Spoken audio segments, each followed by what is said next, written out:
नमस्कार दोस्तों, edu hub की ऑनलाइन क्लासेस में आपका स्वागत है। लेकिन बच्चों, आज मैं आपको यहाँ पढ़ाने के लिए नहीं उपस्थित हूँ।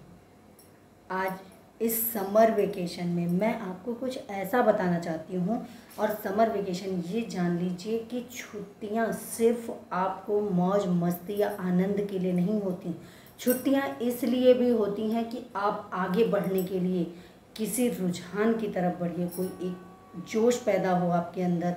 कुछ इस तरह के खेल कूद के साथ, मस्ती के साथ आप अपने लक्ष्य के लिए भी तत्पर रहिए। ऐसा नहीं कि छुट्टियों की मौज मस्ती में लक्ष्य को कहीं पीछे छोड़ दिया और वो पीछे छूट गया तो बहुत ही प्रॉब्लम होगी। और जैसे कि आपने देखा होगा, शेर बड़ा शांत रहता है।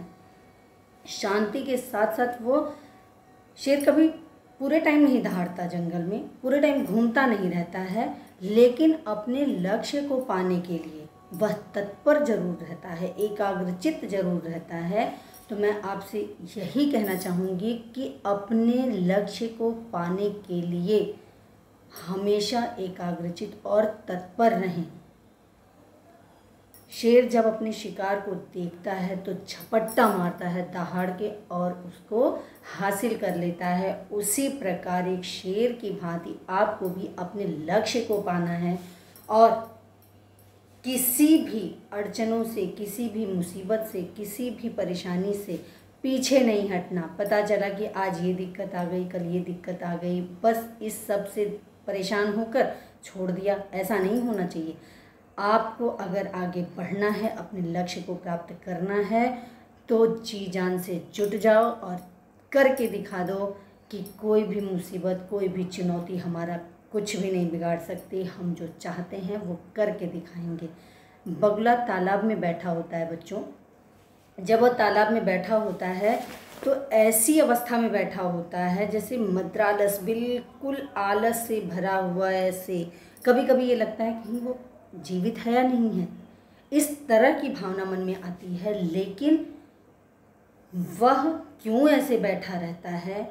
वह बिल्कुल तल्लीनता से, बिल्कुल एकाग्रचित होकर सिर्फ इसलिए बैठा रहता है कि कब मछली आएगी और वह उसको झपट लेगा। मछली के आते ही वही बिल्कुल शांत शून्य में बैठा हुआ बगुला चोंच मारता है और गटक से निकल जाता है मछली को। तो वही चीज़ आपको भी करनी है और अपने लक्ष्य को देखिए। छुट्टियां हैं, आनंद करिए, खूब मस्ती करिए, घूमिए फिरिए, सबके यहाँ जाइए, लेकिन किताबों से नाता तोड़कर नहीं, अपने लक्ष्य से नाता तोड़कर नहीं, अपने अध्ययन से नाता तोड़कर नहीं। सारे आनंद उठाइए, लेकिन उसके साथ साथ अपने लक्ष्य को पाने की भी लालसा रखिए। एक लालच, एक लक्ष्य के लिए अग्रसर रहने की एक लालसा हृदय में लिए हुए पूरी मस्ती करिए। और इस चीज़ को, जैसे कभी कभी होता है बच्चों कि बहुत सारी मुसीबतें आती हैं। मान लीजिए कुछ बच्चे हैं, उन्होंने या तो किसी दबाव में आकर या खुद की इच्छा से ही डॉक्टर बनने की ठान ली या इंजीनियर बनने की ठान ली, बिजनेस करने की ठान ली। तो जो उसका लक्ष्य है उसमें वह आगे बढ़ा, 1 साल 2 साल वो मेहनत करता है, फिर बाद में उसे ऐसा लगता है यार नहीं, ये नहीं हो सकता, कुछ और करता हूँ। तो बच्चों, ये गलती कभी ज़िंदगी में मत दोहराना कि ये नहीं कुछ और करता हूँ। जहाँ आपने यह सोच लिया कि नहीं, इसको नहीं, कुछ और करता हूँ, वहीं से आप गिरते हुए क्रम में आ जाओगे। यानी अपना लक्ष्य, अगर आपने डॉक्टर बनने की ठानी है तो डॉक्टर बन के दिखाओ। ये नहीं कि अरे यहाँ तो असफलता मिल गई, 1 बार असफल हो गए, 2 बार असफल हो गए, नहीं, ऐसा नहीं। असफल होइए लेकिन प्रयासरत रहिए, निरंतर प्रयास करते करते आगे बढ़ने की एक ललक अपने अंदर पैदा करिए, एक रुझान पैदा करिए कि नहीं, मुझे करके दिखाना है। और जहाँ आपने अपने एक लक्ष्य को बीच में छोड़ा तो बच्चों, क्या गारंटी है कि आप दूसरा जब लक्ष्य पाने के लिए आगे बढ़ोगे तो आप उसमें मंजिल तक पहुँचोगे, अपने लक्ष्य को प्राप्त करोगे? कोई गारंटी है? जब एक छोड़ दिया आपने तो दूसरे की कोई गारंटी नहीं है। इसलिए जो करना हो बिल्कुल शांत दिमाग से, बिल्कुल सोच समझ के। फेल हो गए हो तो ये मत सोचो कि अब मैं आगे बढ़ ही नहीं सकता। फेल का मतलब बच्चों होता है कि आपका जो लर्निंग पावर है उसके लिए मौका मिलना, यानी आपने जो किया है उसमें आगे बढ़ने का एक मौका आपको मिल रहा है। फेल होना गुनाह नहीं है यार, इंसान हो, करोगे, मेहनत करोगे तो आगे बढ़ोगे। एक बार रुक गया, छोटा बच्चा जब चलना सीखता है तो क्या वो तुरंत दौड़ने लगता है? आपने देखा होगा, आप सबके घर में छोटे छोटे बच्चे होंगे, तो क्या वो तुरंत दौड़ने लगता है? नहीं, पहले वो खड़ा होता है, धीरे धीरे जब वो खड़ा होता है, खड़े होने में वो 10 बार गिरता है, रोज 10-20 बार गिरता है, लेकिन वह धीरे धीरे खड़ा होना सीखता है। जब फर्स्ट स्टेप उसे बढ़ाना होता है, फर्स्ट स्टेप बढ़ाने के लिए वह खड़े खड़े कम से कम 5 मिनट 10 मिनट मेहनत करता है, लेकिन वो गिर जाता है।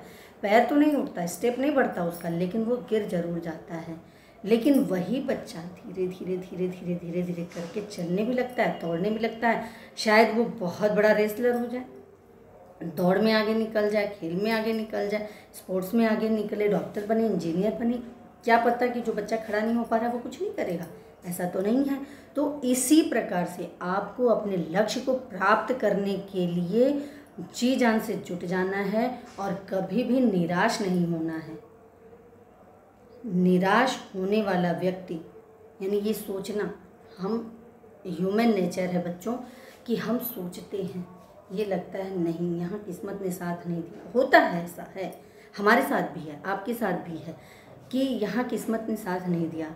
तो उस किस्मत से ये कहो तेरी इतनी औकात नहीं कि तू मुझे आगे बढ़ने से रोक ले। जब हम अपनी मेहनत से अपने दम पे आगे बढ़ेंगे तो वह किस्मत तो कहीं पीछे रह जाएगी, यानी तो हमारे साथ चलने को मजबूर हो जाएगी, तो हमें मेरा पीछे पीछे पीछे पीछे चलने को मजबूर हो जाएगी। तो इसी क्रम में बच्चों, आने वाली सारी चुनौतियों को ये कह दो कि मैं तो उससे डरता नहीं हूँ, मैं आगे बढ़ूँगा और अपने लक्ष्य को प्राप्त करके रहूँगा। तो बच्चन साहब की एक कविता है जो कि आपको इसमें थोड़ा मोटिवेट तो करेगी। कुछ कविता के माध्यम से होइए, कुछ खुद होइए, तो देखिए बच्चों लक्ष्य अवश्य प्राप्त होगा। कविता क्या है बच्चों, आइए देखते हैं। मुट्ठी में कुछ सपने लेकर भरकर जेबों में आशाएं, मुट्ठी में कुछ सपने लेकर भरकर जेबों में आशाएं, दिल में है अरमान यही कुछ कर जाएं, कुछ कर जाएं। सूरज सा तेज नहीं मुझ में, दीपक सा जलता देखोगे, सूरज सा तेज नहीं मुझ में, दीपक सा जलता देखोगे, अपनी हद रोशन करने से तुम मुझको कब तक रोकोगे, तुम मुझको कब तक रोकोगे। मैं उस माटी का वृक्ष नहीं, पंक्तियों पे ध्यान दीजिएगा बच्चों, मैं उस माटी का वृक्ष नहीं जिसको नदियों ने सींचा है, बंजर भूमि पर पलकर मैंने मौत से जीवन खींचा है। मैं उस माटी का वृक्ष नहीं जिसको नदियों ने सींचा है, बंजर माटी में, बंजर यानी जहाँ पर घास तक नहीं उगती, तो बंजर माटी में पलकर मैंने मौत से जीवन खींचा है। मैं पत्थर पर लिखी इबारत हूँ, मैं पत्थर पर लिखी इबारत हूँ, शीशे से कब तक तोड़ोगे, मिटने वाला मैं नाम नहीं, तुम मुझको कब तक रोकोगे, तुम मुझको कब तक रोकोगे। इस जग में जितने जुल्म नहीं, यानी उतने अत्याचार, उतनी पीड़ाएं इस संसार में नहीं हैं, इस जग में उतने जुल्म नहीं जितनी सहने की ताकत है, तानों के शोर में भी रहकर सच कहने की आदत है। मैं सागर से भी गहरा हूँ, मैं सागर से भी गहरा हूँ, तुम कितने कंकड़ फेंकोगे, चुन चुन कर आगे बढ़ूँगा मैं, तुम मुझको कब तक रोकोगे, तुम मुझको कब तक रोकोगे। झुक झुक कर सीधा खड़ा हुआ, झुक झुक कर सीधा खड़ा हुआ, अब फिर झुकने का शौक नहीं, अपने ही हाथों रचा स्वयं, तुमसे मिटने का खौफ नहीं। झुक झुक कर सीधा खड़ा हुआ, अब फिर झुकने का शौक नहीं। अपने ही हाथों रचा स्वयं, तुमसे मिटने का खौफ नहीं। तुम हालातों की भट्टी में, तुम हालातों की भट्टी में जब जब मुझको झोंकोगे, तब तब कर सोना बनूंगा मैं। तुम मुझको कब तक रोकोगे, तुम मुझको कब तक रोकोगे। तो बच्चों, इस कविता के माध्यम से सारी चुनौतियों को स्वीकार करते हुए, अपने लक्ष्य को प्राप्त करते हुए, और एक दिन करके दिखा दीजिए कि हाँ, जो मैंने ठाना है वो मैं करूँगा, यानी मैं किसी से डरता नहीं हूँ। तो इसी क्रम को आगे बढ़ाते हुए अपने हृदय में एक जोश पैदा करिए और एक ठान लीजिए कि नहीं, मैं करके दिखाऊंगा, करके दिखाऊंगा, करके दिखाऊंगा। दम हो तो मुझे कोई रोक के दिखा ले। धन्यवाद।